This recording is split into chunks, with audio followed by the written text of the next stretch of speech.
Dapat lang talaga binubugbog ka ng tatay mo dahil may sa demonyo ka. Buisit, ang panghi-panghi. Kakaligo ko lang eh. Kapag nakita kitang lumabas, sasabunutan talaga kitang maldita ka. Chismis pa more. Wala kayong alam sa pinagdadaanan ko, pero kung makahusga kayo, akala niyo may alam kayo sa klase ng buhay na meron ako? Kung alam niyo lang, mga buisit. Huwag na huwag kang kagawa ng kahit anong ingay kung ayaw mong laslasin ko yung leeg mo. Tatay, maawa po kayo. Tama na. Sige, patayin niyo na lang ako. Patayin mo na ako para mawala na rin ang batang nasa sinapupunan ko. Ang batang bunga ng kademonyohan niyo. Taon 2006. Samar. Bandang 5:00 ng umaga, habang nag-aagaw ang liwanag at dilim, maagang bumangon si Lola Lita at nag-init ng tubig. Bago lumabas, binalikan niya pa si Lolo Ismael sa kanilang kwarto.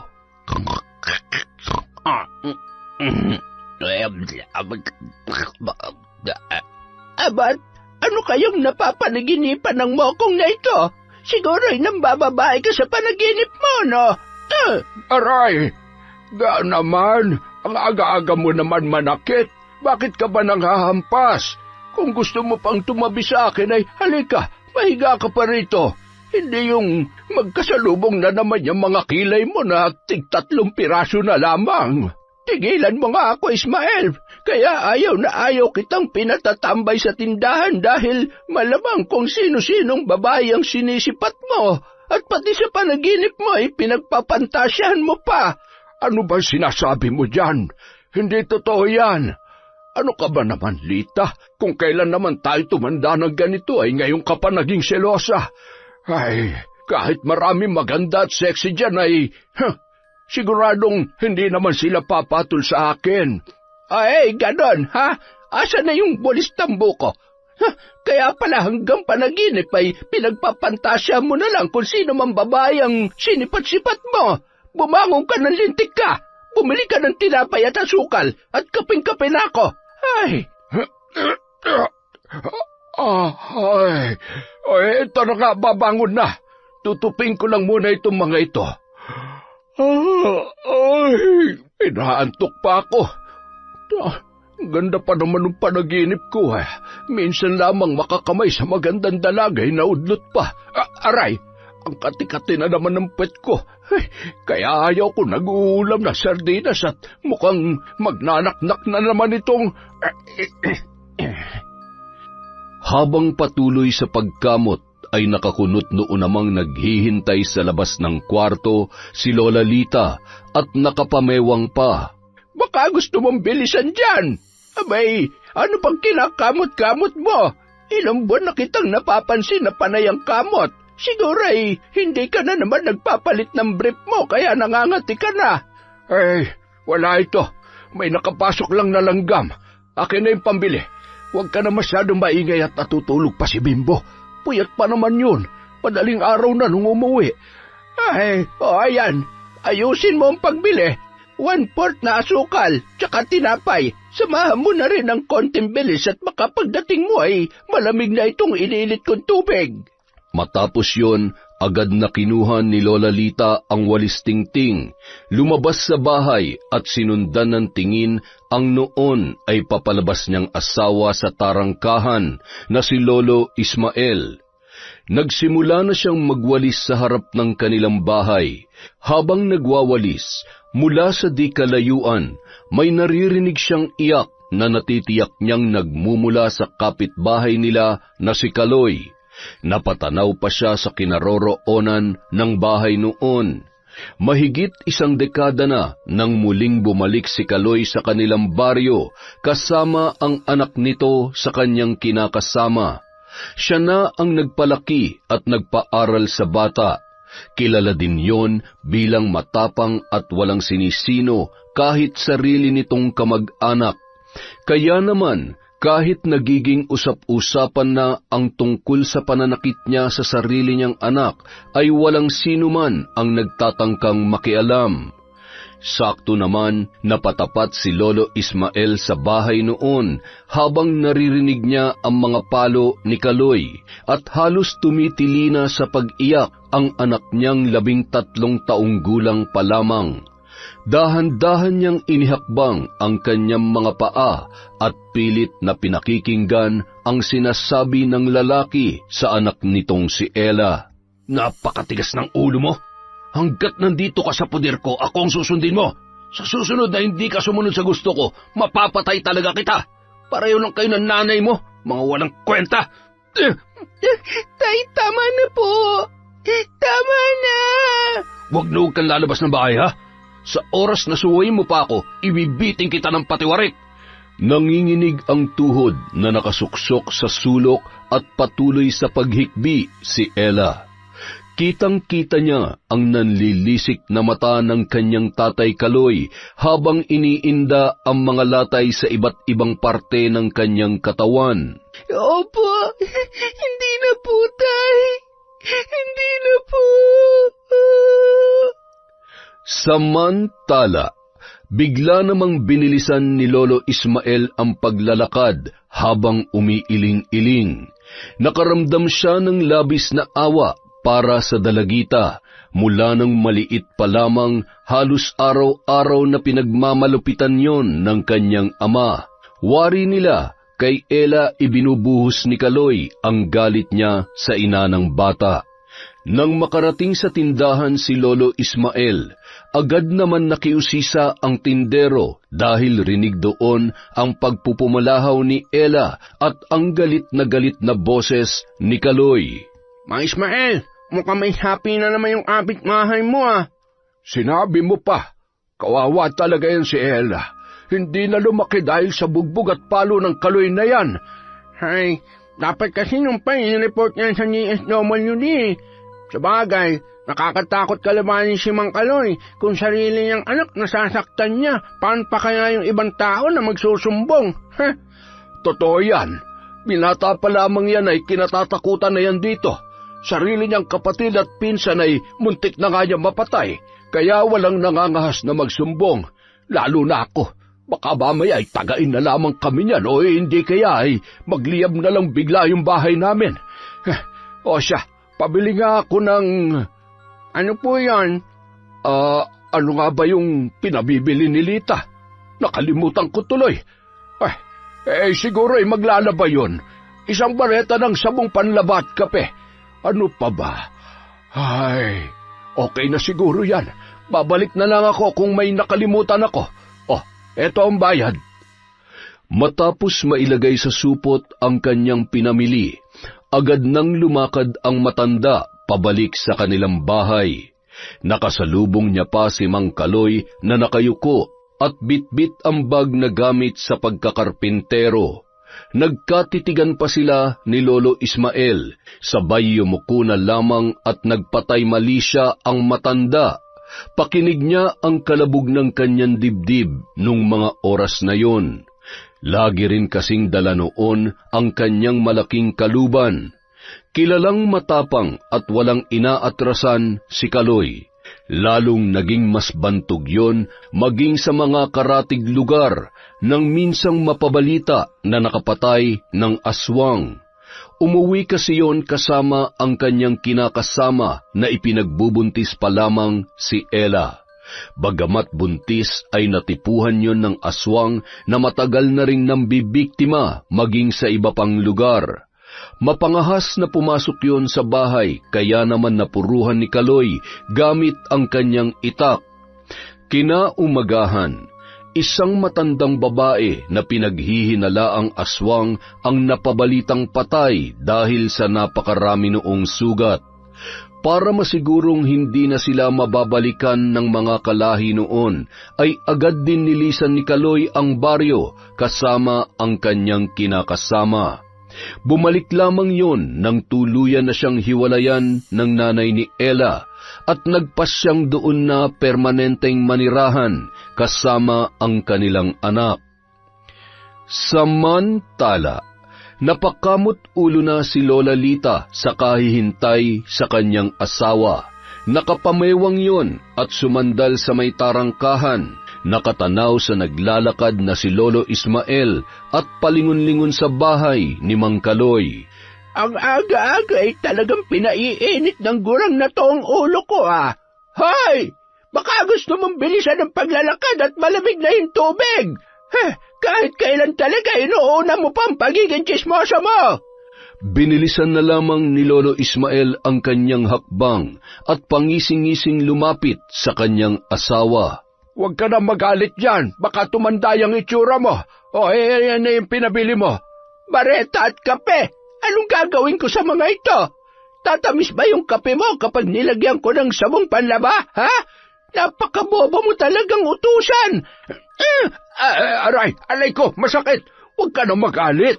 Ibabalik ko na lamang. Ibabalik? Tapos anong oras ka na naman makakauwi? Yan ang problema sa iyo eh. Kapag napapakwento ka na, nawawala na sa isip mo ang bibilhin mo. Ulyanin ka na talaga. Ay naku, nang gigigil ako sa iyo. Napapakamot ulo namang bumangon si Bimbo para usisain kung bakit nag-iingay na naman ang kanyang Lola Lita. Lola, ano po ba't ang aga-agay? Napakaingay nyo naman. Ano pa nga ba? Itong lola mo kahit kailan ay hindi na tumama sa inutos ko. Tingnan mo ito, Apo. Ang sabi ko'y bumili ng tinapay at asukal. Ang binili ay bareta. Ay, mamumuti talaga at malalagas ang lahat ng buhok ko sa'yo. Nakakainis ka. Pasensya na. Nakalimutan ko nga. Ay, kayo talaga. Lola, wag na kayo magalit.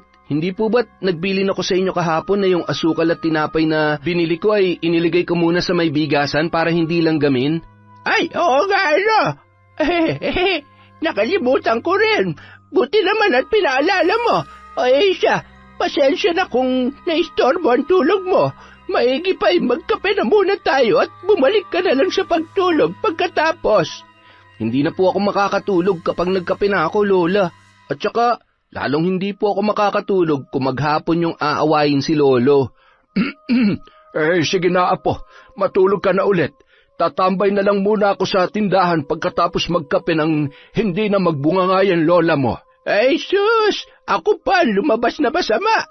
Ismael, hindi ako magiging ganito kaingay kung hindi ka pasaway.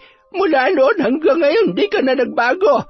Ewan ko ba kung bakit ako nagtsatsaga pa sa'yo. Ga naman, huwag ka na kasi nagagalit. Sige ka, madadagdagan yung wrinkles mo at lalong humahaba yung uso mo. Tigilan mo ako. Ikaw na magtimpla ng kape nang matapos ko na itong winawalis ka. Na, ipahinga mo na rin yung bunganga mo. Yan likod mo pala. Ako na magwawalis dyan. Pumasok ka na sa loob. Aba, magkakasipon pa yata ako ah. Ay, ibang klase talaga tong lolo at lola ko. Ay, ang sakit tuloy ng ulo ko. Kung kailan naman nagka-girlfriend na ako sa panaginip, tsaka pa na-istorbong tulog ko. Pambira naman talaga oh.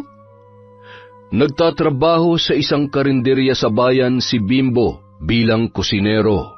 Yun kasi ang talentong ipinamana sa kanya ng kanyang yumaong ama at ina. May sariling restaurant ang mag-asawa, ngunit sa kasamaang palad namatay yon dahil sa sunog kasama ng negosyong ipinundar nila sa Maynila. 15 taon pa lamang noon si Bimbo, ngunit hanggang sa kasalukuyan, hindi niya pa rin maiwasang malungkot kapag naaalala niya ang kanyang nanay at tatay. Sa kabilang banda, habang nagtatrabaho si Kaloy sa bahay na pinapaayos ng dalagang si Patricia, nakangiting pinagmamasdan siya noon. Napahanga ang babae sa magandang pagkakaayos ng kanyang kusina.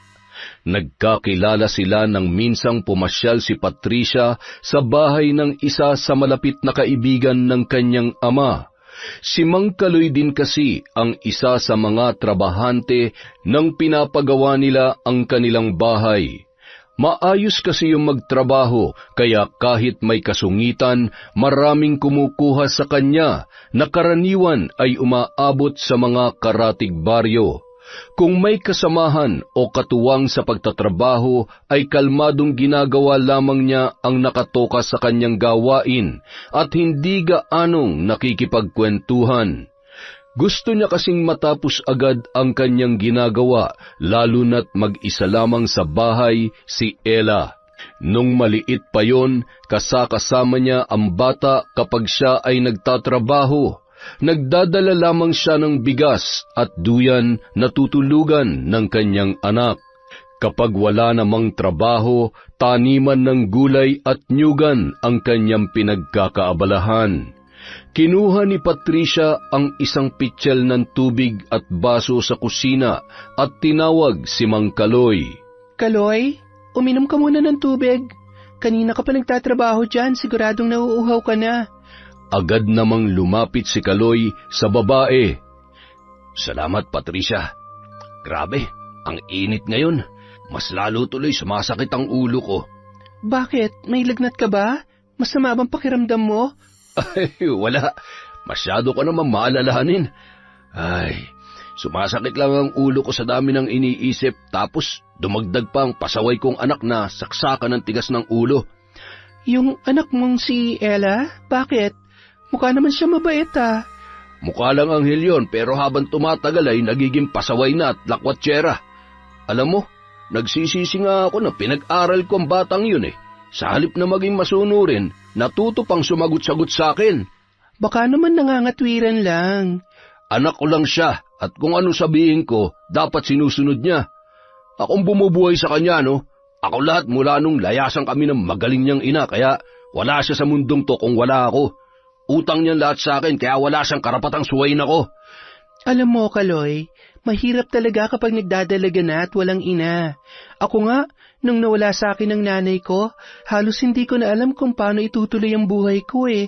Kaya naiintindihan kong nararamdaman ng anak mo. Naghahanap lang siya ng kalinga ng isang ina.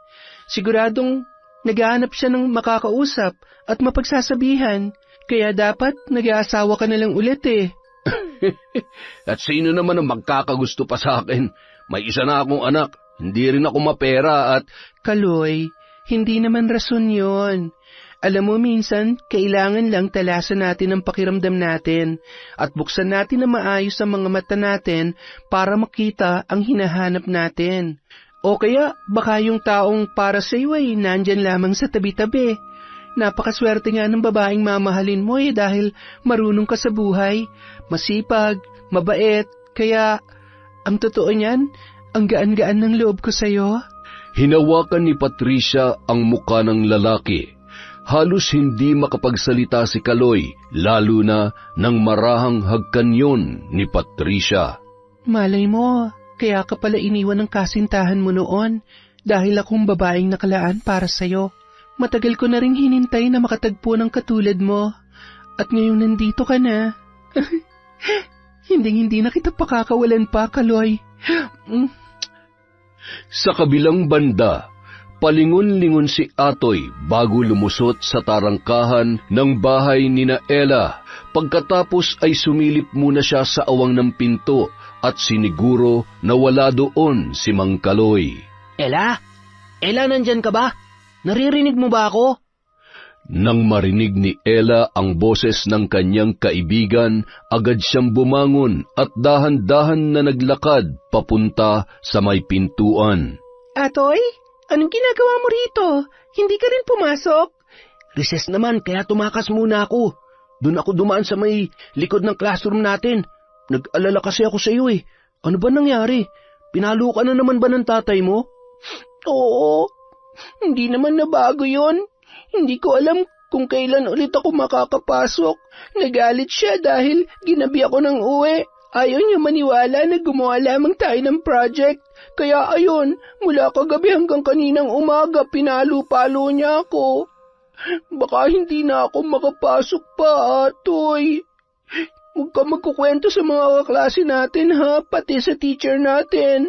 Nakakahiya. Baka pagtawanan nila ako. Huwag ka mag-alala. Wala naman akong ibang pagsasabihan.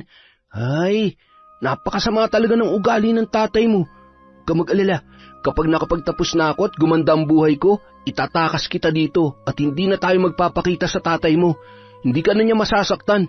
Oh, ito nga pala, bumili ako ng suman. Sa'yo na lang yan, baka hindi ka pa kumakain. Inilusot yun ni Atoy sa maliit na awang para maibigay sa kanyang kaibigan na si Ella. Alis na ako ha, huwag ka mag-alala. Kung hindi ka pa makakapasok bukas, babalikan ulit kita. Huwag ka nang umiyak at sundin mo na lang muna ang tatay mo para hindi ka na niya masaktan. Kahit anong sabihin niya, huwag mo na lang sagutin, ha? Maawa ka dyan sa katawan mo. Puro ka na lang pasa at latay. Ay. O sige na, babay na, Ella. Kainin mo na agad yung suman at uminom ka na maraming tubig. Salamat, Atoy. Umalis ka na at baka mapagalitan ka pa ng teacher natin. Agad nang lumusot si Atoy sa bakod at tumakbo papunta sa kanilang eskwelahan. 2 babae naman noon ang napadaan at nakakita sa binatilyo. Ayun! Kaya naman pala nabubugbog ng ama dahil may taglay na kalandian. Siguro kung ano-anong milagrong ginagawa ng mga yan. Oo nga, kay babata pa ay masyado na mapupusok. Ay, Sus Mariosep! Nakasilip naman sa may bintana si Ella habang kumakain ng suman at pinagmamasdan ang 2 babae. Bahagya niyang naririnig ang pagbubulong-bulungan ng mga yon. Mga tsismoso talaga. Wala na kayong ginawa kundi gumawa ng kwento at makialam sa buhay ng iba. Teka. Ngumisi ang dalagita at nag-isip ng paraan kung paano mapapalapit ang 2 babae na walang tigil pa rin sa pagkukwentuhan. Ang sakit! Tulong! Tulungan niyo po ako! Nagtinginan ang 2 babae at lumusot sa awang kung saan dumaan si Atoy at lumapit sa may bintana kung saan nagmumula ang boses ni Ella. Kinuha ng dalaginding ang arinola na ginagamit nila sa gabi dahil nasa labas ng bahay ang kanilang CR. Binuksan niya yon at tinitigan, sabay na pangiwi sa panghi ng laman noon. Habang tinatawag ng 2 babae ang kanyang pangalan at pilit na sinisilip siya sa bintana, ay ibinuhos niya ang ihi sa 2. Halos masuka at nagsisigaw ang mga yon sa labas habang nagpipigil naman ng tawa si Ella na nasa loob ng kanilang bahay. Dapat lang talagang pinubugbog ka ng tatay mo dahil may sa demonyo ka. Buisit, ang panghi-panghi. Kakaligo ko lang eh. Ay, kapag nakita kitang lumabas, sasampunutan kitang maldita ka. Chismis pa more. Wala kayong alam sa pinagdadaanan ko, pero kayo patong kung husgahan ako, parang alam nyo kung anong klaseng buhay meron ako. Kung alam nyo lang, ay, mga biset. Makalipas ang ilang araw, napapansin ni Ella ang tila pagbabago ng kanyang ama. Pinayagan siya nung pumasok at binigyan pa siya ng baon. Gabi na rin kung umuwi yon at pagdating ay natutulog na, bagay na ikinatuwa naman ng dalaga. Naikwento niya ang bagay na yon sa kanyang matalik na kaibigan na si Atoy habang sila ay papauwi galing sa kanilang eskwelahan. Alam mo, Atoy, sana tuloy-tuloy ng pagiging masayahin ni tatay. Hindi ko alam kung paano o ano nangyayari sa kanya, pero nagpapasalamat ako dahil mabait na siya sa akin ngayon. Hindi ko nga alam kung bakit eh. Ay, mabuti naman ang tuluyan ng gumaling ang mga pasamo sa katawan. Alam kong hirap na hirap ka na magsinungaling sa mga teacher at kaklase natin kapag tinatanong ka. Alam mo kung ako sa'yo, magsusumbong na ako. Sigurado makukulong yan tatay mo. Hindi pwede. Hindi ko pa kayang buhayin ang sarili ko. Isa pa, saan naman ako pupunta? Maliban sa'yo, wala namang ibang tutulong sa akin. Sa totoo lang, marami ka pang hindi alam sa kademonyohan ng tatay ko, pero sa ngayon, kailangan ko pa rin naman siya. Marami. Minor de edad ka pa, kaya tutulungan ka ng DSWD. Sila pa magpapakulong sa tatay mo. At saka, pwede mo naman hanapin ang nanay mo eh. Atoy, si tatay na lang ang pamilya ko. Iniwan nga ako ni nanay, diba? Kasalanan niya kung bakit ganito ang buhay ko ngayon. Ay, kahit ano mangyari, tatay ko pa rin siya. Napailing-iling na lamang si Atoy dahil sa sinabi ng kanyang kaibigan. Marahan namang ngumiti ang dalaga sabay na pabuntong hininga at nagpatuloy sa paglalakad. Inihatid pa yon ng tingin ni Atoy para masigurong ligtas na makakauwi ang kanyang kaibigan. Samantala, lumipas pa ang mga araw. Habang masayang nakatanaw si Patricia sa bintana, malayo pa ay nakikilala niya na ang paparating na si Kaloy. Alam niya na hindi siya matitiis ng lalaki na hindi makita kahit saglit lang sa isang araw. May mga gabi na doon na rin yon natutulog. Naging mas malalim na ang kanilang relasyon na labis namang ikinatuwa ng babae. Gustong-gusto kasi nung maging parte ng buhay ng mag-ama. Handa siyang tumayo bilang pangalawang ina ni Ella. Kaloy, kumusta? Buti naman napadalaw ka. Magagabi na. Kumusta ang trabaho mo? Napagod ka ba? Paano naman ako mapapagod kapag ganyang kaganda ang ngiting sumasalubong sa akin? Ikaw talaga? Dinadaan mo na naman ako dyan sa pambobola mo, ha? Tuloy ka, halika. Maupo ka muna dito. Ikukuha lang kita ng merienda. Nagluto nga rin pala ako ng ulam para sa hapunan. Sakto, dalhan mo si Ella para naman hindi na kayo mag-isip pa ng kung anong uulamin mamaya. Siya nga pala, nasabi mo na ba kay Ella tungkol sa atin? Malapit na. Huwag mo na munang isipin yan. Ang importante naman ay maayos ang pagsasama natin. Sa madaling salita hanggang ngayon, hindi pa rin niya alam ang tungkol sa atin. Tama ba ako? Darating din tayo dyan. Tsaka siguradong nakakahalata na naman siya. Madalas gabing-gabi na akong umuwi. Tapos may pasalubong pa akong pagkain na padala mo. Yun na nga eh. Nakakahalata naman na pala eh. Bakit hindi mo pa rin masabi? Teka, baka naman ayaw mo lang sabihin sa kanya kasi hanggang ngayon umaasa ka pa rin na magkakabalikan pa kayo ng nanay ng anak mo. Patricia naman, ayan ka na naman eh. Masyado mo namang pinapairal yung pagiging selosa mo. Ano bang gusto mong maramdaman ko? Pakiramdam ko, ikinakahiya mo ko eh. Tinatago mo ko kaya... Ay, huwag ka nang magalit. Sige, sasabihin ko na sa kanya at sa susunod na linggo, ipapakilala na kita sa kanya. Huwag ka nang magtampo. Alam mo namang, mahal na mahal kita eh. Ikaw naman kasi eh. Kailangan pa talaga na magtampo ako, magalit ako para... Tama na. Sorry na. Mahigpit na lamang naniyakap at hinagkan ni Kaloy si Patricia. Matamis ng ngiti naman ang itinugon nito sa kanyang kasintahan. Mababakas sa muka ng babae ang kakaibang saya na hindi niya maipaliwanag. Hindi na siya makapaghintay sa kanilang pagkikita ni Ella. Nang gabi ring yun, papauwi na si Kaloy nang mapadaan sa bahay ng isa sa mga kasamahan niya sa pagkakarpintero. Nagkakasiyahan ang mga yun kasama ang iba pa nilang katrabaho habang nag-iinuman. Isang 4 kantos at may pulutan na inihaw na isda. Niyaya siya at hindi tumanggi, kaya naman napaupo na rin yun at hindi niya namalayan na naparami na pala ang kanyang nainom. Bandang 11:00 na ng gabi nang siya ay magpaalam sa kanyang mga kainuman. Mga pre, pasensya na ha. Sa susunod na lang ulit. Walang kasama yung anak ko sa bahay at baka hindi pa nag-aapunan yun. Masyado ka naman nagmamadali, pare. Maaga pa. May isang bote pa tayo rito. Ay, kung sa bagay, mukhang sanay na sanay ka naman na minabadali mo ang lahat. Si Patricia nga, nakuha mo agad eh.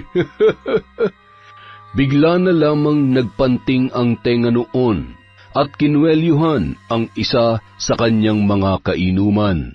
Piliin mong tatarantaduhin mo ha. Hindi mo ako kilala. Sa susunod, kung ganyan pa rin kabastos ang bunganga mo, ni isa, wala sa ngipin mo matitira. Ultimo yung bulok na bagang mo. Kinuha ang kanyang bitbit at inayos ang kaluban ng kanyang itak. Dinuro-duro pa ang noon ay halos maihinang kainuman. Mainit ang ulo na umuwi at nagsasalita pa yon habang naglalakad. Nang makarating sa bahay, sa may tarangkahan pa lamang ay tinatawag na ang pangalan ng kanyang anak. Suot ni Ella ang bestidang pantulog, nanginginig ang tuhod at kamay na binuksan ang kanilang pinto. Tay, bakit ho kayo? Lasing po kayo? Hindi ako lasing. O yan, kumain ka. Kumain ka ng marami, ha? Ayos, Ang ganda ng suot mong damit, Buti naman para laging matutuwa si tatay. Akma sanang hahawakan noon ang braso ni Ella nang biglang umiwas ang dalaga. Abat, iniiwasan mo na ba ako? Nandidiri ka, ha? Nanlilisik ang mga mata at hinila papunta sa isang kwarto si Ella, sabay isinara ang pinto. Wala kang karapatang bastusin ako. Pag-aari kita at kahit anong gawin ko sa'yo, wala kang karapatang magreklamo. Malinaw naman sa iyo, hindi ba? Sagot! Opo, tay. Opo. Yan! Napakaganda mo, anak. Kaya mahal na mahal ka ni tatay, At sabi ko naman sa iyo, basta susundin mo lang lahat ng gusto ko, hindi ka masasaktan. Kaya pagbigyan mo na lang ang gusto ni tatay, ha? Mula 10 taon, nararanasan niya na ang bagay na yun. At sa ganoong pagkakataon ay tanging paghikbi lamang ang kaya niyang gawin upang maibsan ang sakit at galit na kanyang nararamdaman. Kapag nanlalaban siya, ay samut-saring palo, sampal at hampas ng sinturon ang kanyang natatamo. Ilang beses na rin siyang tinutukan ng patalim na tila ba sa paulit-ulit ay nasanay na lamang ang dalaga. Patuloy sa pagpatak ang luha ni Ella habang pinagmamasdan ang kanyang hubot-hubad na katawan na punong-puno ng latay at mga pasa. May bago at mga hindi pa tuluyang naghihilom. Pilit niyang pinipigilan ang kanyang boses habang nakabaluktot na yakap ang kanyang mga tuhod, samantalang ang kanyang ama ay humihilik at tulog na. Maraming pagkakataon na gusto niya na lamang subukang saksakin ang kanyang ama habang natutulog, ngunit hindi niya magawa. Darating ang araw na lahat ng to.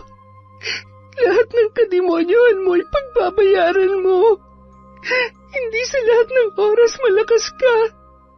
Kapag dumating ang araw na tumanda ka at magkasakit ka, kahit gumapang ka pa sa lupa, hindi kita tutulungan.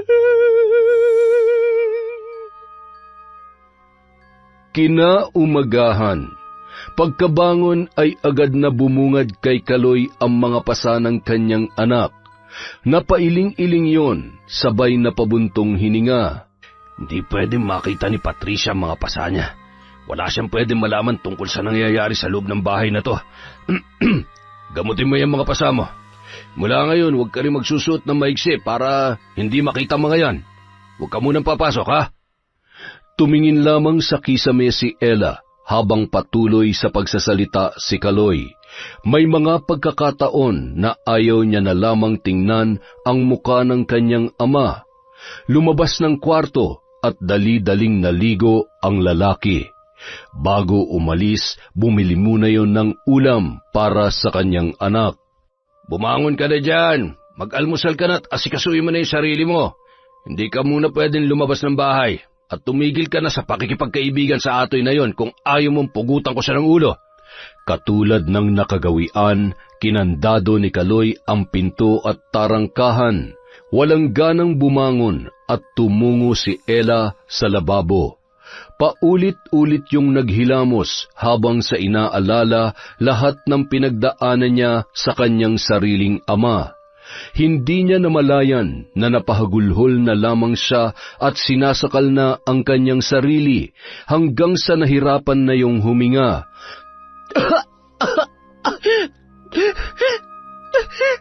Ayoko na. Pagod na ako sa impyernong bahay na to.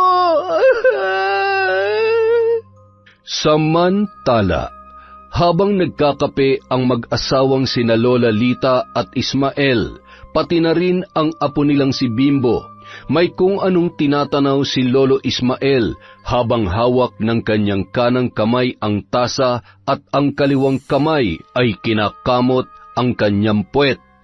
Lo, ano ba yan? Ano ba yung lagi niyong kinakamot? Kailan ba naman tumigil sa pagkakamot yan, lolo mo? Kaya wag na wag kang magkakamaling gamitin ang sabon niya kung ayaw mo magkaroon ng mapa ng Pilipinas yung put mo.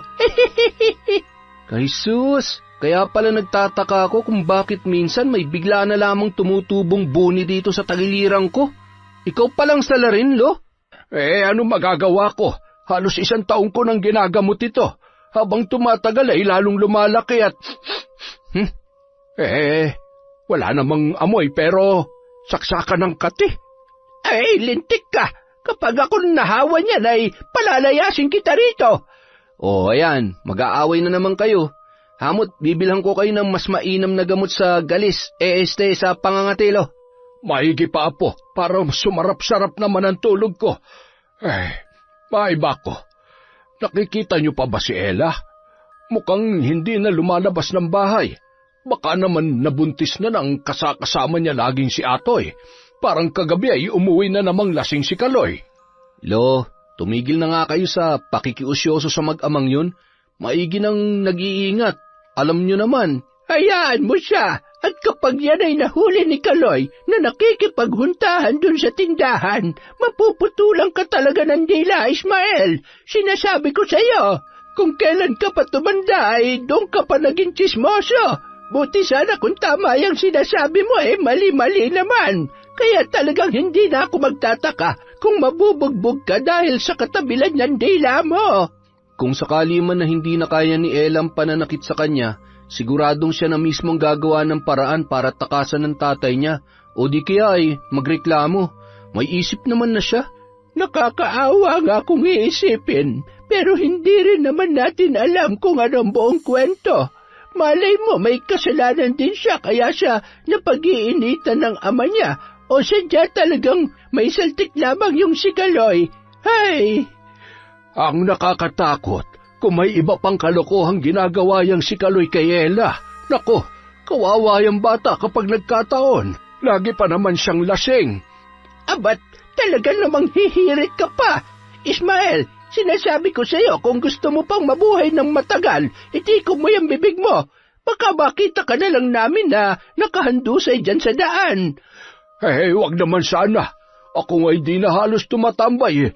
Lumalabas na lamang ako kapag bumibili ng kape at ano nga ba yon? Sabon panlaba. Sabon panlaba ka na naman. Bibili lamang ng kape, inaabot naman ng siyam-siyam. Mas marami pa yung kwento, mali-mali pa ang binibili.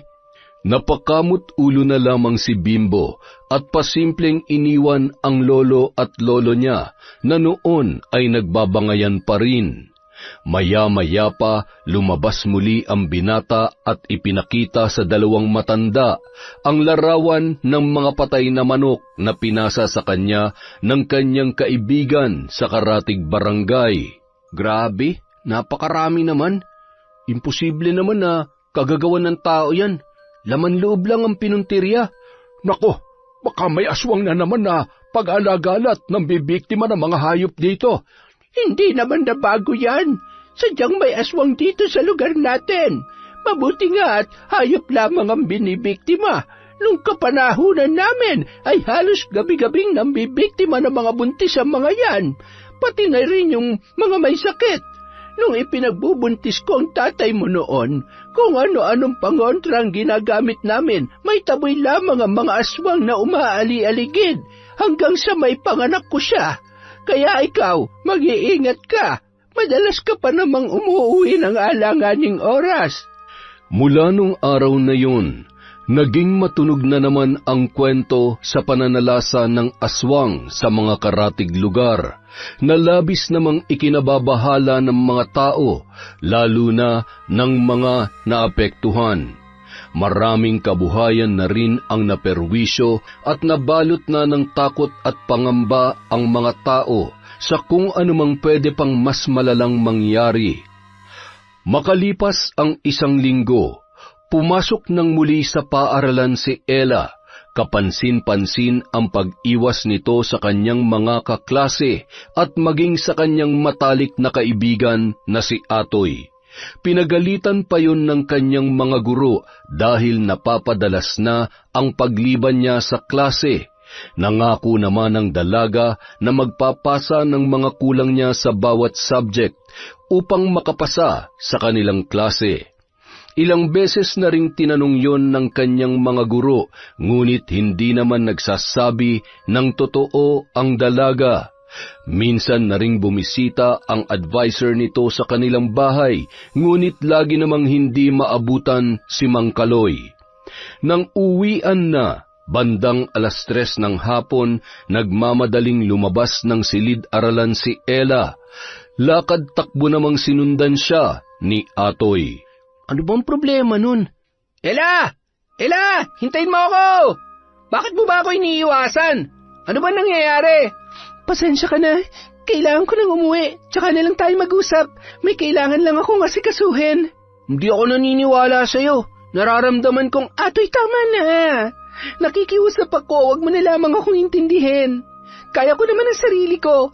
Kaya mula ngayon, sarili mo na lang ang intindihin mo. Kalimutan mo na magkaibigan tayo dahil hindi ko naman na kailangan ng tulong mo.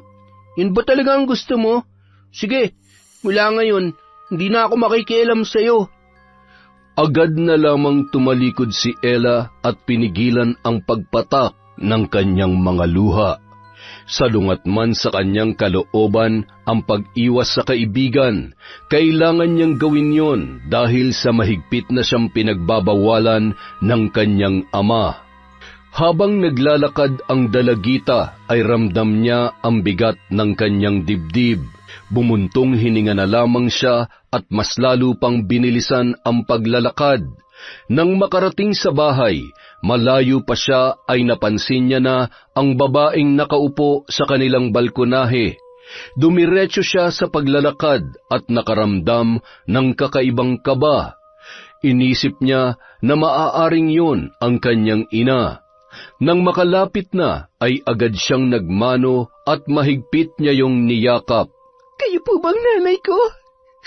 Kukunin niyo na po ba ako? Anong ibig mong sabihin, Iha? Magsasalita pa sana ang babae nang biglang lumabas si Kaloy mula sa loob ng kanilang bahay. Oh, nandito ka na pala, Ella. Iginiya pa noon ang kanang kamay sa kanyang anak para magmano. Kawaan ka ng Diyos. Siya nga pala, nagmano ka na ba sa Tita Patricia mo? Nako, wag na, hindi naman na kailangan. Hi, Ella. Ako nga palang kasintahan ng tatay mo. Sana'y magkasundo tayo dahil isa sa mga araw na ito, dito na rin ako titira. Alam mo, napakaganda mo palang bata. Bagay na bagay tayong maging mag-ina. Talaga ho? Dito na po kayo titira? Darating din tayo dyan, pero hindi pa sa ngayon. Matagal pa yon, pero gusto kong magkakilala at magkasundo kayo. Wala naman pong problema sa akin kung dito na po titira si Tita Patricia. Gusto ko nga po yun para may nanay na ako at... Pag-uusapan muna namin yan ng Tita Patricia mo. Mabuti pa, magmerienda ka na at magsaing pagkatapos. Kasabay natin siya maghapunan. Kami na lang ng papa mo magluluto ng ulam. Talagang-talaga na pala siya. Mukhang magkakasundo nga kami ng anak mo. Sabi ko sa'yo, diba? Mukhang naghahanap lang siya ng kalinga ng isang ina. Alam mo, malaking bagay kung may tatayong ina para sa kanya. Ay, maninibago ka sa bahay naming to. Masyadong malayo sa itsura ng tinitirhan mo. Uuwi-uwi pa rin naman ako sa bahay. Pwede rin naman na dito na lang tayo tumira. Lumipat na lamang si Ella ng eskwelahan sa susunod na pasukan. Pansamantalay, dito muna tayo. Makalipas ang ilang linggo, sa patuloy na pangungumbinsi ni Patricia kay Kaloy, tuluyan na ngang pumayag yon na magsama na sila sa iisang bubong. Masayang-masaya naman si Ella.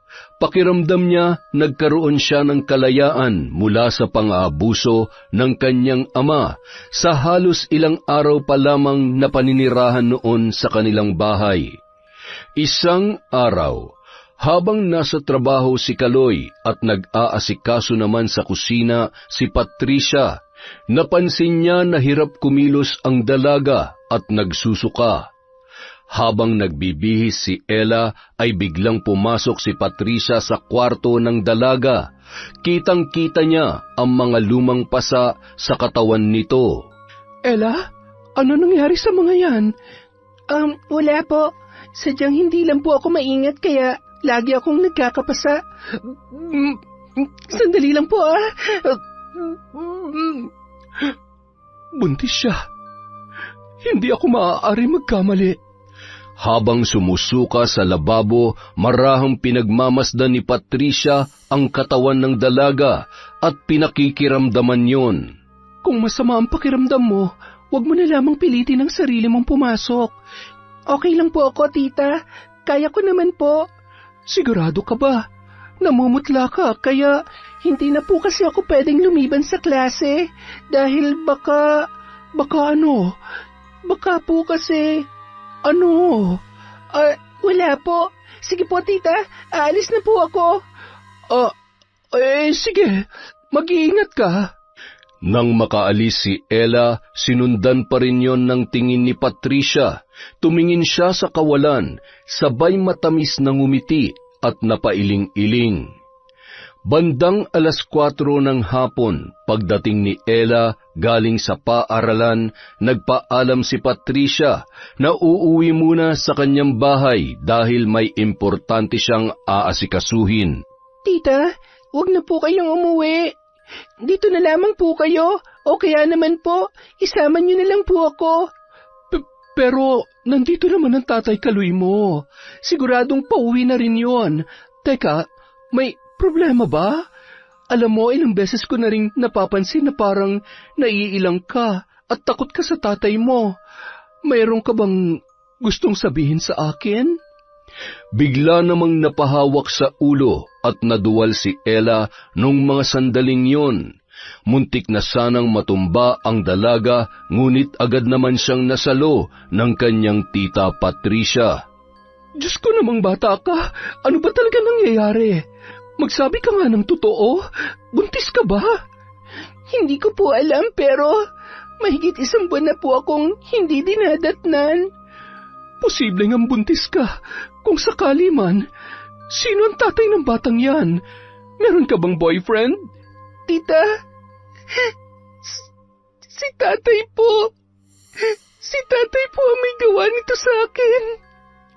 Tita, tulungan niyo po ako, nakikiusap ako.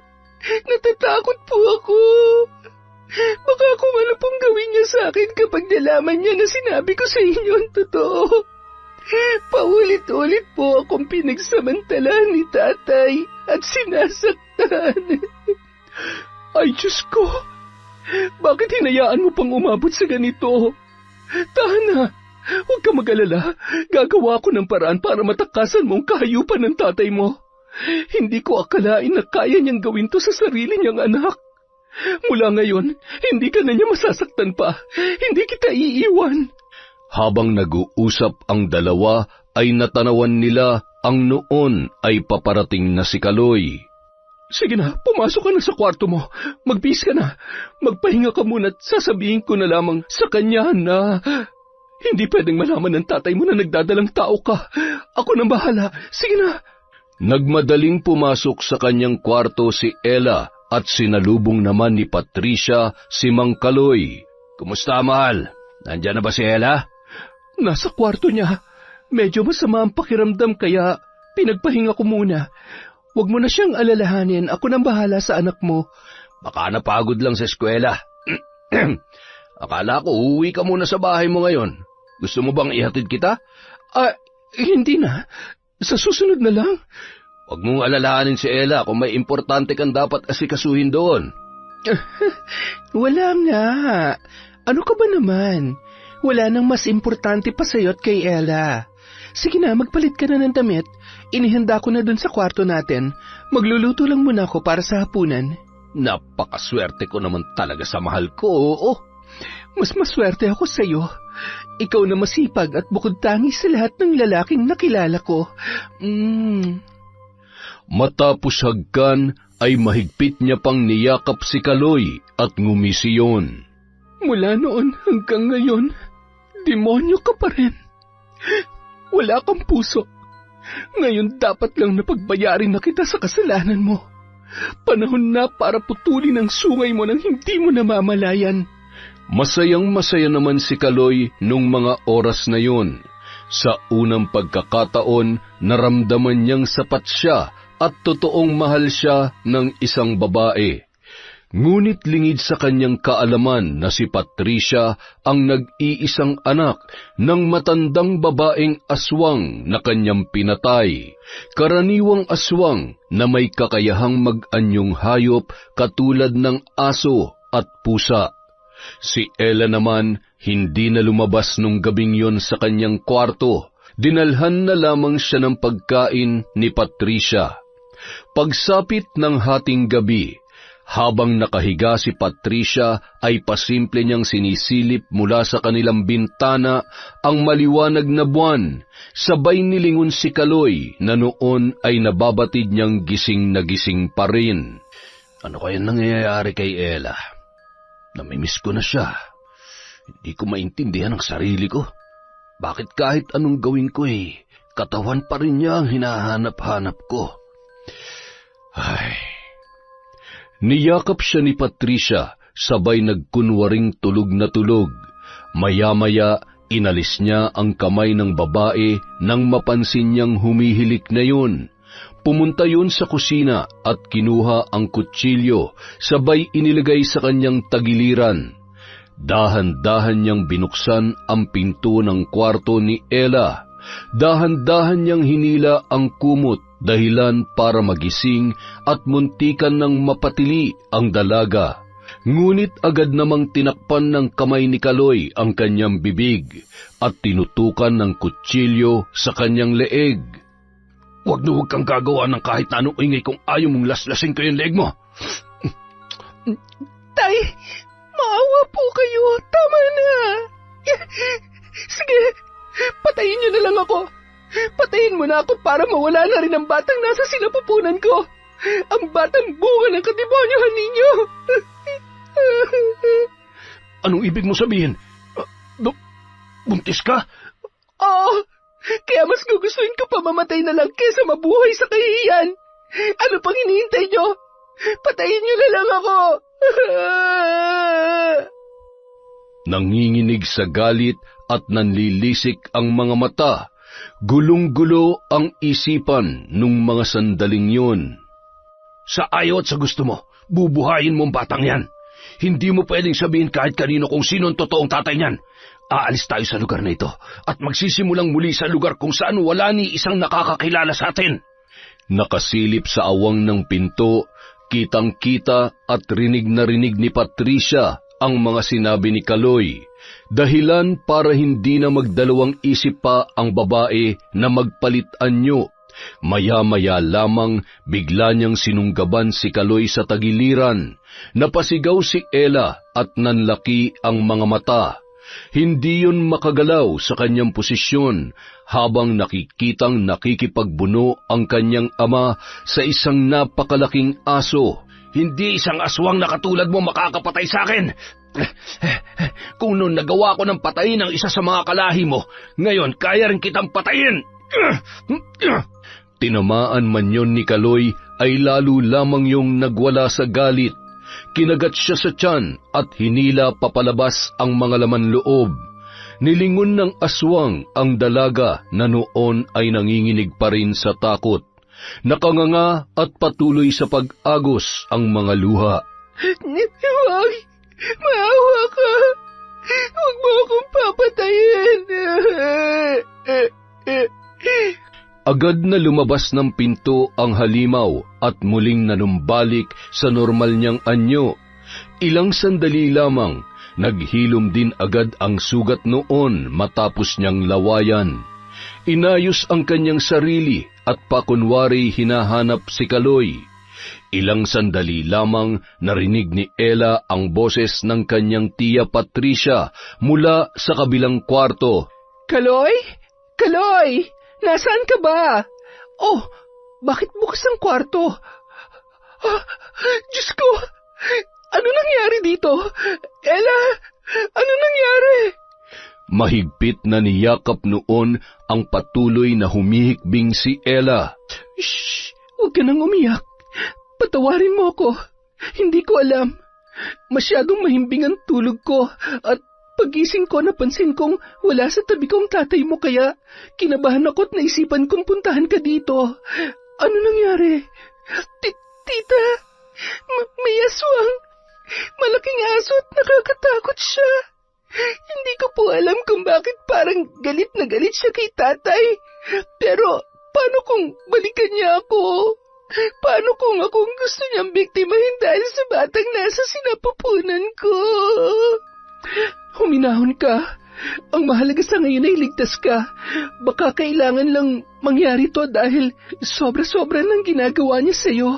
Kailangan nating humingi ng tulong sa mga kapitbahay. Sandali lang ha. Dito ka lang muna. Lumabas ng bahay at nagsisigaw si Patricia para humingi ng saklolo. Tulong! Tulungan niyo kami! Sakto namang nagpapahangin sa labas ng bahay si Lolo Ismael. Hindi yun makatulog sa labis na pangangati ng kanyang puwet. Napatakbo yun papunta sa bahay ni Mang Kaloy, sabay na palunuklaway nang makita ang nakasuot pantulog na si Patricia na noon ay animoy takot na takot. Manong, tulungan niyo po kami! Tulungan niyo po si Kaloy! Sinugod po kami ng aswang! Wala na ho siya! Ay, Sus Mariosep, sandali lamang at gigisingin ko yung apo ko. Papupuntahin ko siya sa barangay para makahingi ng saklolo. Lakad takbo yung umuwi at binulabog sa pagkakatulog sina Bimbo at Lola Lita. Bilisan mo, Bimbo, pumunta ka sa barangay hall. Siguradong naroon ang mga tanod o kung sino mang mahihingan mo ng tulong. May aswang raw na sumugod sa bahay ni Kaloy. Wala na raw si Kaloy. Yun ang sabi nung kinakasama niya. Ay nako, nakakaawa naman. Totoo yan, Lo, ha? Baka naman nananaginip lang kayo. Huwag kang gagawa ng kwento, Ismael. Anong oras na ay hindi ka pa natutulog kaya nasisiraan ka na yata ng... Bakit ba ganyan kayo sa akin? Lahat na lamang ba ng sasabihin ko at gagawin ko ay mali para sa inyo? Oo, naging sakit ko na ang pagiging mali-mali. Pero sana naman, kahit ngayon lang ay paniwalaan niyo ako. Kung ayaw ninyo maniwala, di wag. Ako na lamang ang pupunta sa... Lo, ako na. Baka kumapano pa kayo. Kung totoo nga may pag-alagalang aswang. Sa lalim ng sugat nyo dyan sa likod ng puwet nyo siguradong... Aray, wag mo nang dagdagan ang sama ng loob ng lolo mo. Minsan lang naman niya mag-inarte, pagbigyan mo na, gabing-gabi na. Lakad na, bilis! Halika't, samahan mo ko sa bahay ni Kaloy para makita mismo ng mga mata ko kung totoo nga yan chismis mo. Lumakad sila patungo sa kapitbahay at sumama rin muna si Bimbo para masigurong totoo ang sinasabi ni Lolo Ismael. Wala pa ring imik ang matandang lalaki, ngunit nang makita ang bangkay ni Kaloy ay napakrusyon, sabay na pailing-iling. Maya-maya pa, nagsidatingan na ang mga tanod kasama ang iba pang opisyal ng barangay para rumesponde. Yun ang tumulong para maisaayos ang bangkay ng lalaking biktima. Nabalot naman ng takot at samut-saring opinyon ang mga tao sa baryong yon. Makalipas ang isang araw, matapos mailibing si Mang Kaloy, sigurado ako, binalikan lamang si Kaloy ng kalahi ng aswang na pinatay niya noon. Siya lang naman ang sinaktan at yung dalawa niyang kasama sa bahay ay ligtas naman. Maaaring tama nga yung sinasabi mo. Baka ginantihan lamang siya. Pero kailangan pa rin natin mag-ingat. Baka mamaya ay mamihasa ang aswang at mambiktima pa ulit. Mahirap na. Buti na lamang at mabait ang kinakasama niya. Kita niyo naman kung gaano niya inaalagaan si Ella. Lakas ng loob ng batang yan. Hindi ko man lamang nakitang umiyak ng inilibing ang tatay niya. Paano naman ho iiyak Alam niyo naman ho kung paano siya binubugbog ng tatay niya nung nabubuhay pa. Baka nga nagpasalamat pa yan eh. Okay siya, napahaba ng kwentuhan natin. Teka, ano nga ba yung pinabibili ni Mrs.? Patay, nakalimutan ko na naman. Siya, babalik na lamang ako kaysa bumili na naman ako ng hindi ako sigurado. At tiyak na magagalit na naman ang napakakalmado kong asawa. Nako, Mang Ismael, sa araw-araw na ginawa ng Diyos, pagchichismis lang naman talaga ang hindi niya nakakalimutan. Samantala. Ano? Masakit pa rin ba ang sikmura mo? Opo, tita. Wala na rin ho halos akong may suka. Mukhang hindi na po talaga ako makakapagtapos ng pag-aaral dahil sa lagay ko ngayon. Bakit naman hindi? Huwag ka mag-alala. Kakausapin ko yung advisor mo. Magtatapos ka. 1 buwan na lang naman. At saka, hindi pa naman nila mapapansin ang tiyan mo. Hanggang kailan ko po itatago ang katotohanan sa mga tao? Ano na lang ang sasabihin nila sa akin kapag nalaman nila na nabuntis ako ng tatay ko? Hindi ko po alam kung bakit kailangan kong pagdaanan to, tita. Huwag kang panghinaan ng loob. Alam mo kasi, ako naniniwala ako na lahat ng nangyayari merong magandang dahilan. Alam mo ba dati, nung namatay yung nanay ko, nagdadalang tao rin ako noon sa unang kasintahan ko. Tinalikuran niya ako kaya wala akong ibang pagkukuhaan kundi si nanay lang. Kaya lang iniwan niya pa rin ako. Wala akong mapuntahan. Nagpatalo ako sa lungkot at galit dahil doon nawala rin yung batang nasa sinapupunan ko. Yun ang pinakamasakit na parte ng buhay ko, Ella. Kaya ikaw, alam ko marami pang magagandang bagay na mangyayari sa'yo. May kapalit ang lahat ng sakit at hirap na pinagdadaanan natin. Inihahanda lang tayo ng pagkakataon para sa mas magagandang bagay. Salamat po, tita. Salamat po dahil kahit hindi niyo naman talaga ako kaano-ano, itinuturing niyo akong tunay na anak. Alam niyo, iniisip ko po minsan, mahal din kaya ako ng nanay ko. Hinahanap niya rin kaya ako. Siguradong mahal na mahal ka niya. Maaaring may malalim siyang dahilan kung bakit mas pinili niyang sarili niya nung araw na iniwan ka niya sa tatay mo. Huwag mo na lamang problemahin ang mga bagay na wala ka ngayon. Nandito ako at pinapangako ko sa iyo na kahit anong mangyari, hinding-hindi kita iiwan, Ella. Mula ngayon, ako na ang nanay mo. Salamat po. Pwede ko po ba kayong tawaging nanay? Oo naman. Nanay, alam mo ba, matagal ko nang pinapangarap yan. Ikaw rin ang tumupad sa pangarap kong maging isang ina. Hindi man kita totoong anak pero sa puso ko, anak kita at nanay mo ko. Mahigpit na nagyakapan sina Patricia at Ella. Nagpatuloy pa yon sa pagkukwentuhan hanggang sa nauwi sa tawanan ang kanilang seryosong usapan. Makalipas ang 1 buwan, ilan sa mga tao sa baryong yon ay nakahalata na rin sa pagdadalang tao ni Ella. Samut-saring panghusga ang natanggap niya, ngunit sa pagkakataong yon ay handa na siyang harapin ang kahit na ano pang marinig at sabihin ng ibang tao sa kanya. Hindi nagkulang sa suporta at pagpapalakas ng loob ang kanyang kinikilalang ina na si Patricia. Isang gabi, bandang 12:00 na noon, pauwi si Bimbo mula sa kanyang trabaho. Isang malaking asong kulay itim ang nakita niyang sumuot sa bakod ng bahay ni Ella. Sinundan niya yon ng tingin at laking gulat niya nang makita ang pagpapalit anyo noon bilang isang normal na tao. Kumaripas siya ng takbo at halos masira ang kanilang pinto sa lakas ng kanyang pagkakakalampag.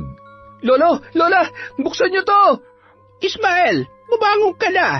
Nandiyan na nga po mo! Bilisan mo! Masakit ang likod ko at ayaw ko nang bumangon. Sabi ng bumangon ka eh.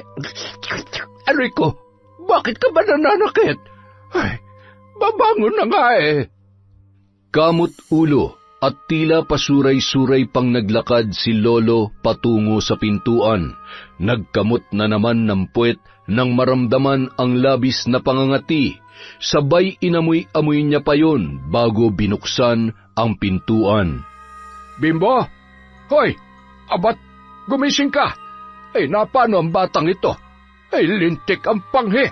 No, lasing ka ba? Bakit ka umihi sa salawal mo? Nang marinig yon ni Lola Lita, masakit man ang kanyang likod ay napilitan niyong bumangon. Tinulungan niya pa si Lolo Ismael na buhatin ang kanilang apo, papunta sa may sala at inasikaso yon hanggang sa magkamalay. Lola, salamat sa Diyos at buhay pa ako. Ano ba nangyari sa'yo? Hindi ka naman na may anak. Bakit nahihi ka sa salawal at nawalan ka pa ng malay? Lola, alam ko na po kung sino yung aswang. Yung aswang na pumatay kay Mang Kaloy. Anong ibig mong sabihin, Apo? Si Patricia ho ang aswang. Yung nanay-nanayan ni Ella. Nakita ko kanina yung aso tapos pumasok dun sa bagod at pagdating sa balkonahe nakita ko naging tao yun. Si Patricia yun. Hindi ako maaari magkamali, Lola. Huminahon ka. Hinga. Ay, Diyos ko naman. Anong motibo niya para patayin si Kaloy? At kung siya nga ang aswang na pumatay, bakit patuloy niyang inaalagaan si Ella? Hindi kaya totoong tsismis na buntis si Ella? Baka yun ang dahilan niya kaya nagpapanggap siyang mabait. Kung ganun, nasa alanganin din ang buhay ni Ella. Kailangan po natin siyang tulungan. Mahirap kalabanin ng mga aswang. Hindi natin basta-basta mapoprotektahan at maililigtas si Ella kung wala tayong sapat na alam para labanan ang aswang na yan. Kinikinabutan tuloy ako. Alam ko na po, kailangan natin ng tulong ng kaibigan ni Ella. Si Atoy, hindi ba't kilalang antingero yung tatay niya? Sigurado matutulungan niya tayo. Tsaka hindi niya hayaan mapahamak si Ella. Tama ka dyan, Apo. Maganda yung naisip mo. Pwede bang palipasin muna natin ang gabing ito? Magpahinga ka muna. Ako nang bahalang kumausap bukas sa tatay ni Atoy. Nako, sasabakot baka kung ano pang iba mong masabi, mapahamak pa tayo. Ako'y wala ni katiting na tiwala dyan sa bibig mo. Sobra ka naman talaga sa akin, ga. Masyado na ako nasasaktan dyan sa mga sinasabi mo, ha? Aray, ang kati talaga nitong visit na to, ha? Ala, sige, kamot pa. Huwag kang hahawak sa akin, ha? Pag ako nahawa niyang buni mo, palalayasin kita o di kay ipapakain kita sa aswang. Kinabukasan, umaga pa lang, usap-usapan na ng mga tao sa baryo ang aswang dahil sa mga manok na natagpuan sa iba't ibang bakuran. Nanatili namang tikom ang bibig ni na Lolo Ismael at Lola Lita. Pinuntahan nila ang bahay nila Atoy. Nadatnan naman nila na nagpapanday ang ama nito. Yun kasi ang pinagkakaabalahan noon maliban sa pagiging antingero. Magandang araw po. Ano pong ginagawa niyo dito? Nandito kami dahil alam na namin kung sino ang aswang at... Ako na, Ismael. Maupo ka na lang muna. Ay, di ikaw na. Dapat pala hindi na lamang ako sumama dito eh. Nagagalit ka? Sabi ko naman, di ba ako na? Huwag na ho kayong magbangayan. Sabihin niyo na lamang po sa akin ang sadya ninyo para matulungan ko kayo. Hindi po ba't kayo yung kapitbahay ni na Ella? Oo, kami nga. Kumusta na po kaya siya? Ha? Ay, wala ka bang balita sa kaibigan mo? Nagkikita naman po kami sa school pero hindi na po kami nag-uusap katulad nung dati. Hindi ko po alam kung anong dahilan niya pero umaasa po ako na magkakaayos pa rin kami. Marami rin po akong gustong itanong sa kanya lalo na po't alam kong may malaki siyang pinagdadaanan ngayon kahit wala na si Mang Kaloy. Ay, isa pa yan sa inaalala ko kaya hindi ko matim na may mangyari pang mas masama sa kanya. Hindi na ata kakayanin ng konsyensya ko yon. Ano pong ibig niyong sabihin? Yung apo naming si Bimbo, nakita niya kagabi. nakita niya yung nanay-nanayan ni Ella. Sigurado siya kung paano nagpalit anyo yon. Ang inaalala namin ay si Ella, baka kasi kung anong binabalak ng Patricia niya yun sa kanya. Tanging pangontra may bibigay ko sa inyo at armas na pwede niyong gamitin para labanan yung aswang na tinutukoy ninyo. Alam niyo kasi, mula nung mapahamak ang asawa ko dahil sa minsang pakikipaglaban ko sa mga nilalang na yan, sobrang nagsisi na ako. Hindi ko nakakayanin pa na maulilang lubos itong si Atoy. Tay, kailangan ni Ella ang tulong natin. Baka siya naman ang isunod ng aswang na yon. Hindi rin tayo pwede magpadalos-dalos. Paano kung wala naman talaga masamang intensyon yun sa kanya? Ang dapat muna nating gawin, mabigyan muna natin ng babala si Ella at ikaw ang makakagawa nun. Bigyan mo rin siya ng pangontra para masigurong ligtas siya at hindi siya masasaktan ng nanay-nanayan niya. Kayo naman ho, bilang proteksyon at kung sakaling magkagipitan, magagamit niyo ho itong punyal na ito. Isa ho ito sa mainam na panlaban sa aswang. Binibigay ko ito sa inyo para protektahan ang sarili nyo, hindi para ipagyabang o di kaya'y basta-basta na lamang gamitin ng walang sapat na dahilan o para lamang pumatay ng inosente. Nagpasalamat naman ang mag-asawang matanda sa tulong na ibinigay ni Arman at agad na ring umuwi ang mga yon. Hindi naman mapakali si Atoy, kaya naman naglakas loob siyang puntahan si Ella. Sakto naman, wala doon si Patricia dahil namilyon sa bayan.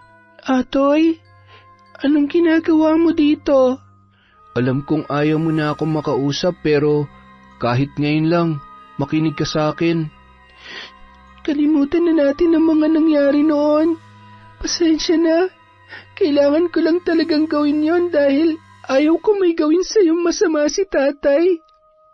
Alam kong alam mo na kung anong ginawa niya sa akin, maliban sa alam mong sinasaktan niya ako.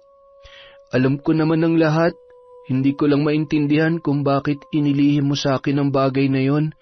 Sana sa kahit ano pang paraan na itakas kita sa kanya at hindi na kailangang umabot sa punto na nabuntis niya ako. Atoy, wala ka namang magagawa eh. Nangyari na ang mga nangyari. Ngayon, alam mo na ang lahat. Alam ko na pinandidirihan mo rin ako katulad ng ibang tao rito sa baryo natin. Katulad ng mga kaklase natin na tinitingnan ako mula ulo hanggang paa na punong-puno ng panghusga. Ganyan ba talaga ang tingin mo sa akin? Oo, umiwas ako sa'yo kasi yun ang gusto mo pero hindi ibig sabihin na nagbago ako.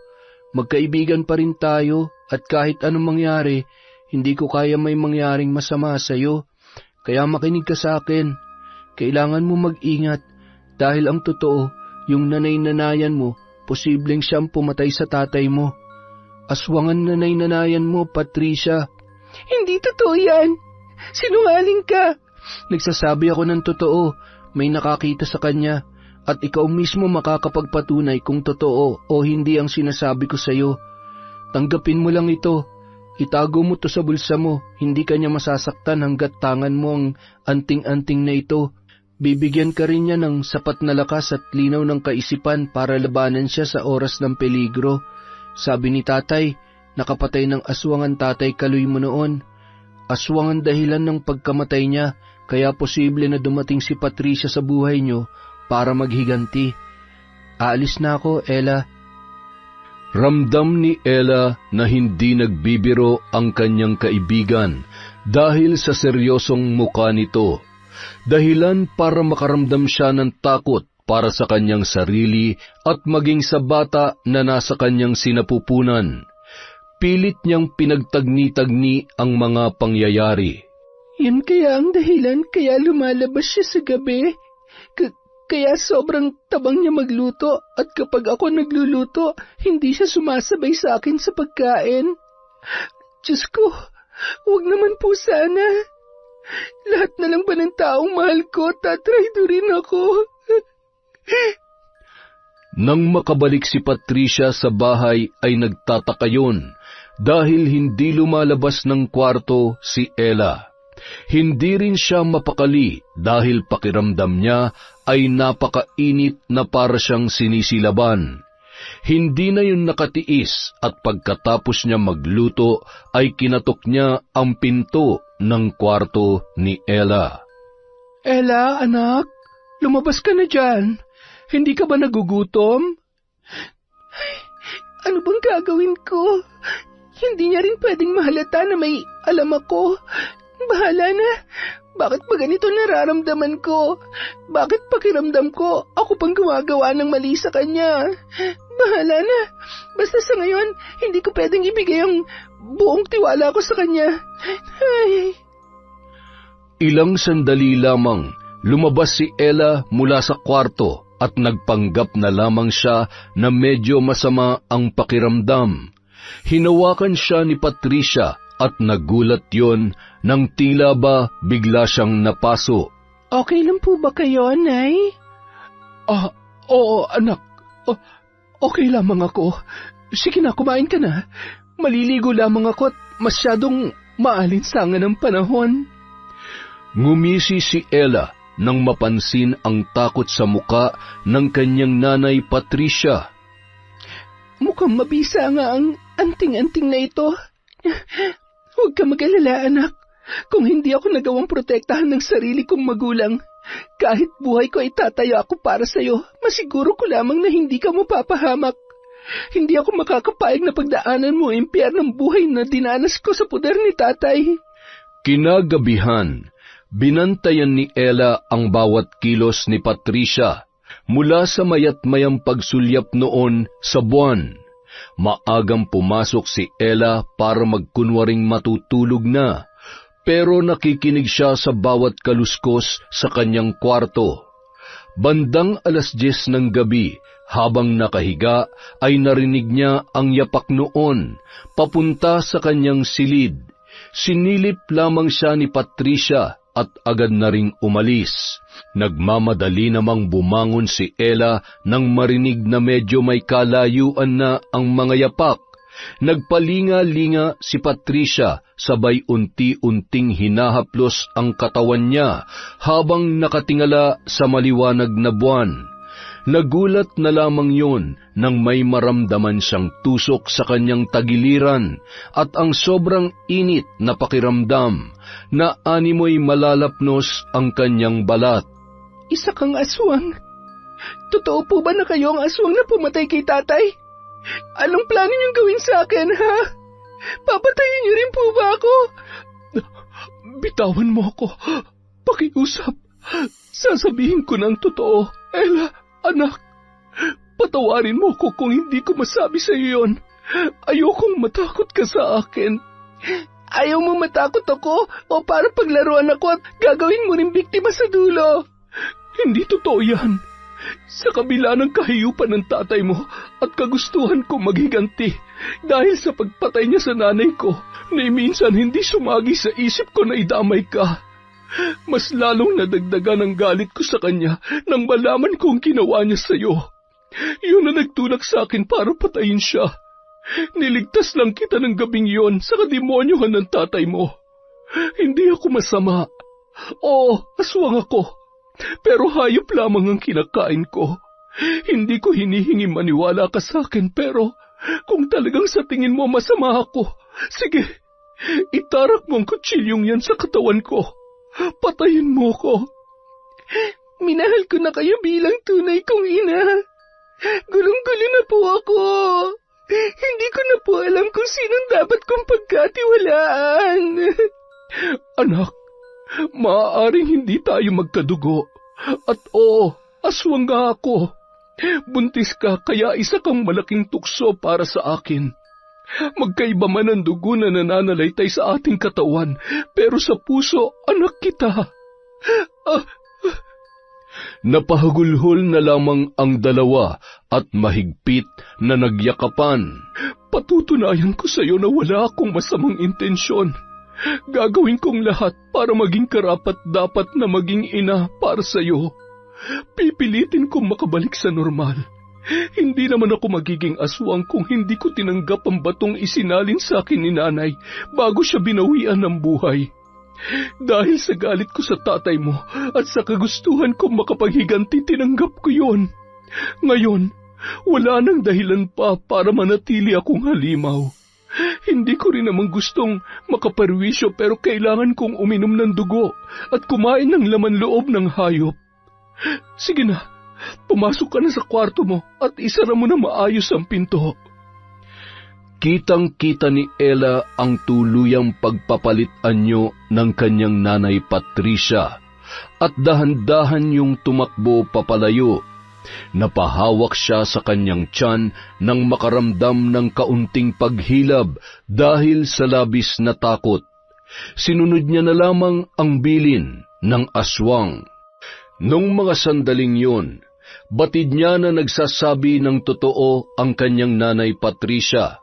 At sa kabila ng malinaw na katotohanan, nasisiguro niyang ligtas siya at ang batang nasa kanyang sinapupunan.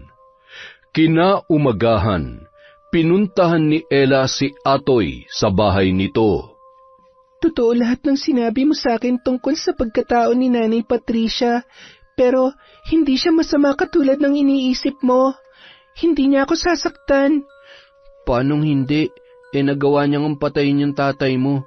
Hindi ba? Di pa ba sapat na dahilan yon para... Niligtas niya lang ako sa kapahamakan ng gabing yon. Kung hindi dahil sa kanya, hanggang ngayon hindi pa rin natatapos ang kalbaryo ko sa paulit-ulit na panggagahasa sa akin ni tatay. Kung talagang mabuti siyang tao at naniniwala ka mabait siya, anong pinunta mo rito? Tulungan natin siya makabalik sa normal. Gusto niya pa maging normal katulad natin. Alam ko na matutulungan tayo ng tatay mo, di ba? Meron namang paraan, di ba? Habang nag-uusap ang dalawa, ay bigla namang lumabas ng bahay si Arman, na noon ay nakikinig sa kanilang usapan. Posible naman ang bagay na yan. Basta bukal sa kalooban niya na maging normal ulit at tatalikdan niya ang pagiging aswang. Meron akong kakilala na maaari natin puntahan. Mamayang gabi, kailangan mong makumbinse ang nanay Patricia mo na pumunta dito. Mas ligtas kung dito isasagawa ang ritual, malayo sa mga tao. Ay, sana'y hindi na makarating pa sa ibang taon tungkol sa kanya. Dahil pag nagkataon, hindi lahat ng tao maniniwalang mabuti siya. Ang aswang ay mananatiling halimaw para sa karamihan. Sana'y hindi madulas si Mang Ismael sa mga nakakausap niya sa sentro. Nung araw ding yun, bago sumapit ang dilim, magkasama sina Ella at ang kanyang nanay Patricia na pinuntahan ang bahay nina Atoy. Nadatnan nila doon ang isang albularyo na magiging katuwang ni Arman sa pagsasagawa ng ritual.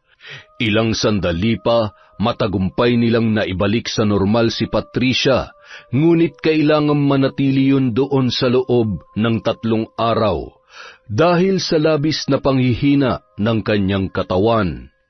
Samantala, kinabukasan, hindi makabangon si Mang Ismael dahil sa inaapoy siya ng lagnat. Halos 2 araw nang hindi nakakatayo at inaatake ng hika ang matandang lalaki. Bimbo, tingnan mo nga ang lagay ng lola mo sa kwarto. 1 araw lang na hindi ko pinayagan na lumabas at tumambay ay nilalagnat na. Sakit niya na talaga yata yan. Kapag hindi makapagchismis ay sumasama ang pakiramdam. Agad namang pumasok sa kwarto si Bimbo at kinumusta ang kanyang lolo. Lolo, kaya pa ba? Bumangon na kayo at nako, mapag-iiwanan na kayo sa balita.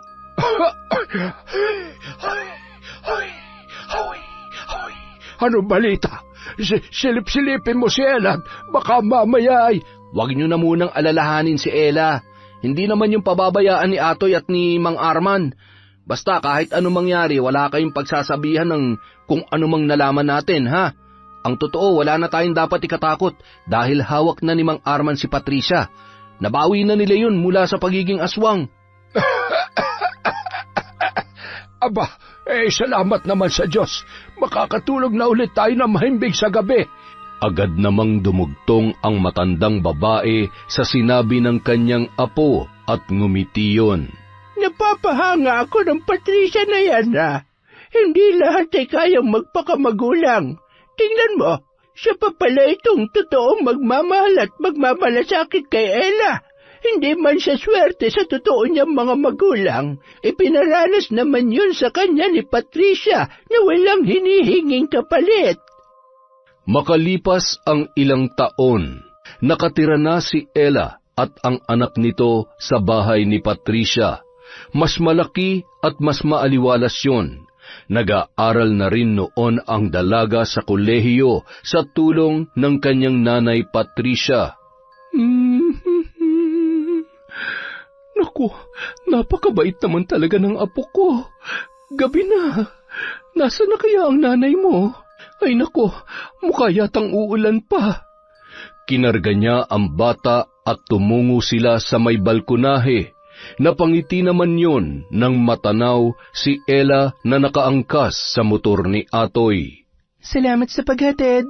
Mag-iingat ka. Huwag masyadong mabilis ang pagpapatakbo. Tandaan mo, isa lang ang buhay mo. Oo na. Ikis mo na lang ako sa anak ko, sa inaanak ko. I love you. Sira ka talaga. Sige na, baka abutan ka pa ng ulan. Lakad-takbong tinungo ni Ella ang balkonahe at hinagkan at niyakap ang kanyang nanay Patricia bago kinarga ang kanyang anak. Masayang-masaya ako para sa iyo, anak. Natutuwa ako dahil ang laki ng pinagbago mo. At saka, buti naman at nanumbalik na ang pagkakaibigan niyo ni Atoy. Siya naman po talaga ang naging sandalan ko. Wala naman pong nagbago kahit nung iniiwasan ko siya. Kailangan ko lang po talagang gawin yon. Alam mo, sa tingin ko, mahal ka niya. Nakikita ko yon kung paano kanya alagaan. Kung sakali man, wala naman pong problema. Mahal ko rin naman po siya pero hindi pa po ito ang tamang panahon. Gusto ko munang ayusin ang buhay ko para sa sarili ko at sa baby natin. At syempre po para hindi masayang ang lahat ng tulong niyo sa akin, Nay. Salamat, Nanay. Mahal na mahal ko po kayo. Mahal na mahal din kita, anak. Lalo na itong napakabait kong apo. Yun! Napakaganda po ng kwentong yun ulit. Maraming salamat po ulit. Siyempre, una sa lahat, pasalamat sa lahat ng sumusuporta sa Kwentong Enteng. Ngayon, magsha-shoutout po tayo. Hello kay Lynn Ferrer TV. Hi po kay Sally Roldan, kay Mercedita Balana Reyes. Hello kay Dimples Yumi, kay Virginia Pontillas, kay Evelyn Reyes, sa Grefaldia at Zamudio family from Mary Grace Grefaldia. Hello po kay Kimberly Caballero. It's Chris F. Hi kay Mirna Alfaro, kay Cataleja Soto, kay Febe Reñada. Hello po kay Mary Ann Pesino. Shout out kay Maylene Banicio Canja. Hi kay Ryan Alba, kay Loretta Bobes at kay Elidia Bobes. Hello po kay Jessica Rojas. Hi kay Mariam Duca sa Galedo family from Rai. Hello kay I Love Traveled. Kay Mea Espiritu. Hi kay Ana Hapina. Kay Cola Lona sa Perez family from Kim Seca. Hello po kay Ma'am Irma Umali. Kay Jasmine Castillo. Shout out kay Betty Velasco. Kay Lydia Arnisto. Kay Chrisjel Mamado. Hello po kay Nel Jane Suarez. Kay Leilani Pimentel. Hi kay Susana Liobrera. Hello kay Isay Diaz. Kay Mary Ann Yao. Hello po kay Mercy Dulce. Shout out po kay Margie Banosong, kay Josie Aniban, kay Federico Ganagana, kay Teresita Vergara. Hello po kay Connie Cacalda, kay Ami Arianda, Rowena Dayaw, Ray Buendia at Lucy Buendia. Hello po kay Ronald Bangkilan or Bangilan. Hello kay Janet Cisneros. Shout out kay Lenny De La Cruz, kay Lexi Centeno. Hello rin po kay Renzil John Lorzano. Shout out kay Resel Galope, kay Michelle Andalis, kay Edgardo Fontanilla. Hello po kay Belen Malbas. Shout out kay Kimpoy Feliciano. Rowena Ancheta. Hi kay Manny Maniego, kay Myla Dumalag. Hello po kay Alma Naong, kay Analie Valiega, kay MGS 14. Hello po kay Mel Santarisa, kay May Megs, kay Hondra Delin. Shout out kay Grace Somodio, kay Evangeline Garbin, kay Mary Ann Rivera Padilla from Larry Gumangan. Shout out po kay Abigail Dayaw, kay Seneria Lucero, kay Erlinda Sangco, kay Larcy Siriban. Shout out kay Josephine De Los Trinos, kay Don Guarino, kay Milba Oflas, kay Hiroshi. Hello po kay Cheryl Rebecca, kay Marilyn Nava, kay Carlita Nocerale, kay Mary Worth Artista, kay Minerva Caranog. Shout out kay Luis Mechdas Vlogs, kay Reyna Glenn Panayas from Glenda Panayas. Hello po kay Nida Moreno. Shout out kay Princess Kayla Martinez, kay Jessie Chancha, kay Chester Jumawan, kay Jasmine Ali, Jocelyn Granada, Reka Jukoy, kay Mr. Ray, kay Michelle, kay Hannah Maylin Sesgundo, kay Alfreda Alano. Hello po kay Roslyn Labajo, kay Connie, Angelina Ignacio, Ronalyn Rodriguez, kay Kat Burglar Cutie, Nieves family from Monica Nieves, kay Jelian, kay Ramil Fariolin. Hello rin po kay Merlinda Balidoy, kay Ate Aya, kay Cesan de la Cruz. Hi kay Fe Pamatong, kay Tita Serrano, kay Dins Rodriguez. Hello po kay Ledeline Saligan, kay Pamela Allen. Shout out din po kay Eloisa Formento. Hi kay Del, kay Jeneline Jacobe, kay Noemi Garcia Pabunan, kay Celia Tolentino. Hello po kay Angel Rose Cinco, kay Vanessa Musico, kay Chen Villar. Shout out kay Gemma Aquino, kay Lucille De Lima. Hello kay Dennis Lamonde, kay Sean Samuel Sebastian from Chonchamcheb. Hello po kay Aya Abogado. Hi kay Eldaps, kay Raquel Hasegawa, kay Gemma D. Shout out kay Angelina at Edelmira from Elizabeth Dungka. Hi po kay Cristal Albania, sa Camo family from Joaquin Camo, kay Nest from Japan, kay Agripina Balza. Hello po kay Lani Gervasio. Hello rin po kay Marenila Cervantes. Shout out kay Perlita Estalane, kay Judith Peñaflor, at kay Joel Marasigan. Maraming salamat po ulit sa walang sawang pagsuporta sa Kwentong Enteng. Kung nasan man po kayo, mag-iingat kayo palagi, alagaan po natin ang mga sarili natin. Thank you po ulit sa inyong lahat.